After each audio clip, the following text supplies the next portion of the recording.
মহারাজ দশরথ সূর্যবংশীয় রাজা। মহারাজ দশরথ পরাক্রমশালী রাজা ছিলেন। কয়েকবার তিনি দেবতাদের পক্ষে যোগদান করে অসুরদের সঙ্গে যুদ্ধ করেছিলেন, আর সেই যুদ্ধে অসুরদেরকে পরাস্ত করে দেবতাদের জয়লাভ করিয়েছিলেন। লাস্টের যে যুদ্ধটা তিনি গিয়েছিলেন, সেই যুদ্ধে জয়লাভ করার পর স্বর্গলোকে সমস্ত দেবতারা একটা সভা বসিয়েছিলেন। সেই সভায় সমস্ত মুনি ঋষি দেব দেবীরা উপস্থিত ছিলেন, আর সকলেই মিলে মহারাজ দশরথের গুণগান কীর্তন করছিলেন। তাকে পদ্মভূষণ উপাধি দেবতা তাদের মনের মধ্যে যে দেবতা যা তার ইচ্ছা যাচ্ছে সেই উপহার দিয়ে, যে মর্তবাসী রাজা দশরথ তিনি আমাদের স্বর্গের দেবতাদের হয়ে যুদ্ধ করে আমাদের জয়লাভ করিয়েছে। তো দেবতারা এত খুশি হই, এত খুশি, সবাই যে যার মতো উপহার নিয়ে মহারাজকে প্রদান করছেন, আর মহারাজের গুণগান কীর্তন করছে, জয় জয়কার করছে। তো মহারাজ দশরথ তিনি আসল কথাটা প্রকাশ করে দিলেন, যে আমি তো উপলক্ষ না, আমার পিছনে দুইটা শক্তি কাজ করছে, যার ফলে আমি এই যুদ্ধে জয়লাভ করতে সম্ভব হয়েছে। প্রথম শক্তি হচ্ছে সূর্যদেব। আমি সূর্যবংশীয় রাজা, সেই জন্য আমাকে আপনারা আহ্বান করেছেন দেবলোক, এবং আমি সূর্যদেবের কৃপা আশীর্বাদ নিয়ে এই কাজ শুরু করেছিলাম।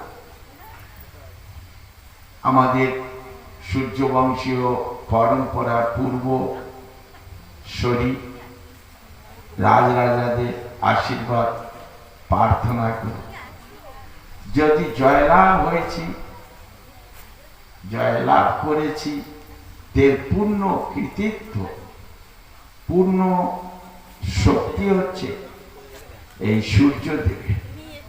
এই বলে তিনি সূর্যদেবের গুণগান করতে থাকলেন। সূর্যদেব ওনার প্রতি অত্যন্ত প্রসন্ন হলেন। আর দ্বিতীয় ব্যক্তি আমার সঙ্গে আছেন, যিনি আমার রথের সারথি হয়ে এই যুদ্ধে সহযোগিতা করছে। যোদ্ধা তো যুদ্ধ করে, কিন্তু যোদ্ধাকে রক্ষা করার দায়িত্ব সারথি। সুদক্ষ সারথি যিনি সুদক্ষ সারথি, তিনি রথকে এইভাবে পরিচালিত করেন যে যোদ্ধার প্রাণ রক্ষা তিনি করেন। বিশেষ করে এই যুদ্ধে আমার রথের সারথি ছিল কে বলছেন? মহারাজ দশরথ। মহারাজ দশরথের যুদ্ধে সারথি কে ছিল? ওই দেবলোকে কেউ জানেন? হাত তুলুন। হ্যাঁ, জানেন? কৃষ্ণ। কৃষ্ণ তো শুধু অর্জুনের রথের সারথি ছিল দ্বাপর যুগে। এই তো ত্রেতা যুগের কথা আছে নাকি? এটাই রাম অবতার। দশরথ মহারাজের রথের সারথি ছিলেন ছোট রানী কৈকেয়ী। দশরথে কয়জন রানী? হ্যাঁ, কি কি নাম? কি কি? যাকে জিজ্ঞাসা করছি, কৌশল্যা, কইকেয়ী আর সুমিত্রা। এই সুমিত্রা ছোট রানী, কইকেয়ী হলো নিজরা। কইকেয়ী ছিলেন মহারাজের এই রথের সারথি, মেজরা। মহারাজের কয়েকবার প্রাণ নাশের সম্ভাবনা, তীর আসছে। কইকেয়ী কি করবেন? ডান হাতে ঘোড়ার লাগাম ধরে আছে, রথ অন্যদিকে নিতে পারছেন না, তীর সোজাসুজি আসছে। উনি দাঁড়িয়ে তীরটাকে একদম নিজের হাতে ধারণ করেন, মহারাজের গায়ে লাগতে দেন। যদি লাগতো তাহলে মহারাজের লক্ষ্য ভ্রষ্ট হয়ে যেত, তিনি আনমনা হয়ে যেতেন, ওই যুদ্ধে শত্রুকে সংহার করতে পারতেন না। তাই যোদ্ধার ধ্যান, লক্ষ্যকে ঠিক রাখা সারথীর কাজ। কয়েকবার এইরকম কইকেয়ী মহারানী মহারাজের প্রাণ রক্ষা করেছে।